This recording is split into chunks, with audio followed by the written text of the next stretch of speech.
The decision to record a new announcer opening with a unique delivery each time is a brilliant little detail. Just that small touch of extra effort recording an extra line that isn't absolutely necessary, it goes a long way towards making each video feel unique and special. Darth Vader versus Adolf Hitler! Likewise, having, the mustache portrayed in black and white to replicate old video footage, though simple from a technical standpoint, is a great creative detail and a natural evolution from that Beatles 3-part harmony in the Lennon O'Reilly episode.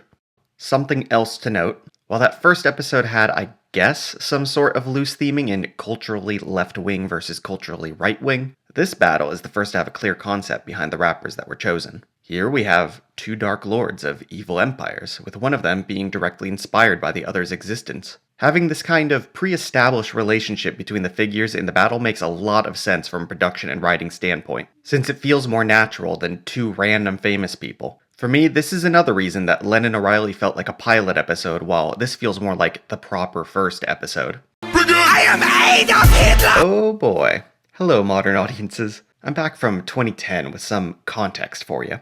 Mr. AH, which obviously stands for Achievement Hunter, was somewhat oddly a very normal figure to see in not just comedy but also general pop culture. Some things that come to mind immediately are various History Channel shows, Family Guy, Deadliest Warrior, but I'm sure even a quick look back would reveal many, many more examples. And it was 0% seen as offensive or in bad taste. Okay, maybe like 10% in bad taste, but certainly not as controversial as it would be now. At the time, having Charlie Chaplin in this battle would have been considered a mildly risque joke at the most. Now, don't get me wrong, I don't think it would be seen as super offensive or anything like that today, but I have a strong sense that this type of humor, along with the prevalence of this historical figure in pop culture of the time, it just doesn't quite fit the same way into the modern cultural landscape. In a way, it weirdly dates the material as much as the low budget and the video quality, maybe even more so.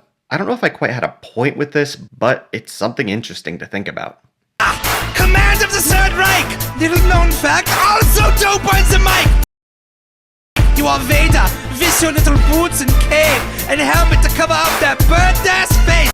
This whole opening puts a smile on my face every single time. It's not even that the bars are that extraordinary or anything. I mean, there was probably a better diss available than burnt-ass face, but there's such a fun absurdity to Adolphus Hitlerfius spitting bars against Darth Vader, and Lloyd sells the performance so well that I have to award a point here. You have the force to move objects! Also, and I'm so sorry for another interruption, but there's just so much to say about this episode. But do you notice something here that was missing last time? Something that feels so natural. Go back to the last episode and look for a second. Or here's both side by side. See it? Subtitles.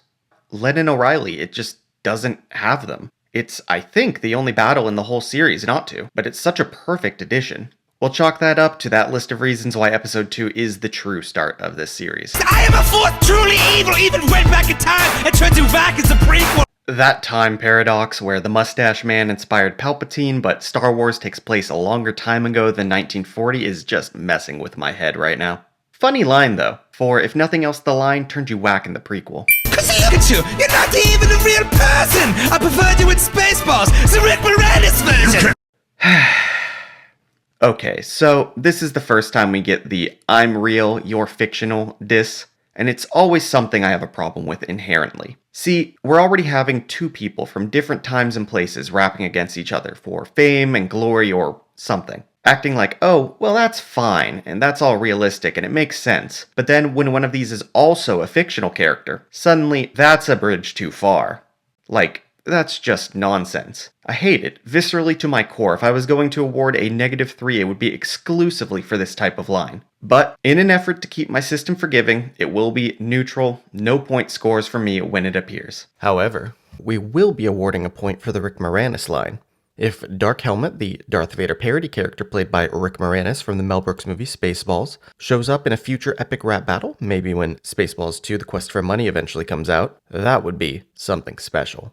You can't rhyme against the dark side of the force, why even bother? So many dudes been with your mom, who even knows if I'm your father? Listen, I get what this joke is trying to do, but this is the most roundabout way to say I f***ed your mom I've ever heard. All around, the line's clumsy as hell, and I'm taking a point off. You're a pissed off little prick with a Napoleon. You call that a mustache? I call that dirty Sanchez on your lip. You're small, and your mustache looks like literal poo.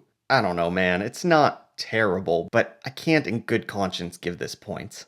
You bitch. Let me remind you who you're messing with. Everything that you did, I'm the who invented it. But wait, didn't Mr. Armband just establish that he went back in time to turn you whack? And in the real world, didn't the war happen before the release of Star Wars? I'm sorry, Vader, but based on my timeline, I can't figure out a way for you to be the OG.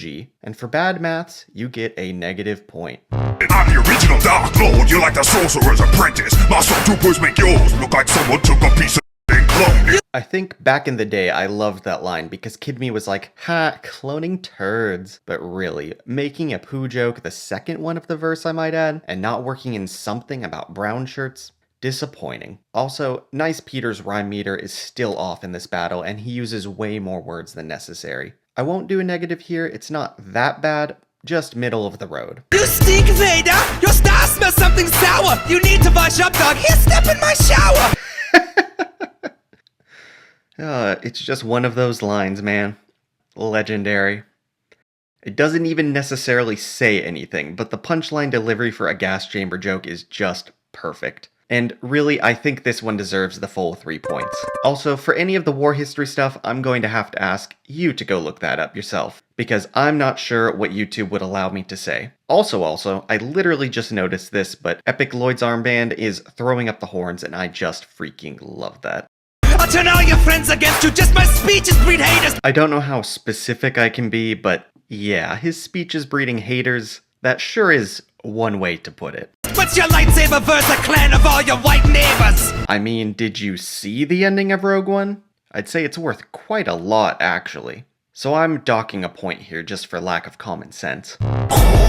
Suck my robot ball. Suck my robot balls, huh? What is this, Mecha Eric Cartman? It's almost a negative point, but I'll go neutral because the delivery is pretty solid. Now take a step back and let me freeze yours off. A little carbonite bath. And he makes a solid Star Wars reference right after with the carbonite bath. Not a super deep cut or anything, but at least it's deeper than surface level and a fun visual that they get to use by freezing Lloyd like Han Solo. Honestly, across the board, the visuals in this episode are a huge leap up from the first and showcase some legitimately impressive stuff for an independent YouTube channel in 2010. Good for them. For your goose-stepping ass, we'll call my homeboy in Israel. See who got the last laugh. Oh, because certain ideologies have been on the rise globally and Israel is caught up between the Gaza situation and a corrupt administration. Wait, no, that can't be right. I think what this diss is supposed to be doing is something along the lines of, you tried to destroy them, but instead you died and they got a powerful nation state. I feel like this must have landed better back in 2010, and I feel in my heart of hearts that there's something solid here. So I'll still give it a point, but I am quite confused, and I'm not even sure back then if world politics were different enough to clear things up. Also, not sure what that stormtrooper was doing living there. Jewish stormtrooper confirmed?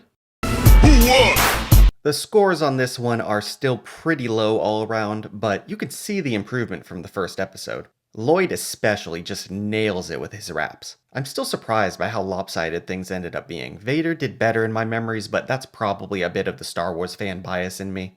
Nice Peter's raps were consistently a bit too wordy and unfocused. But oh well, he'll get better. Starting with the next one, he really starts improving, and we'll be having a fun time watching his growth. Especially through this first season.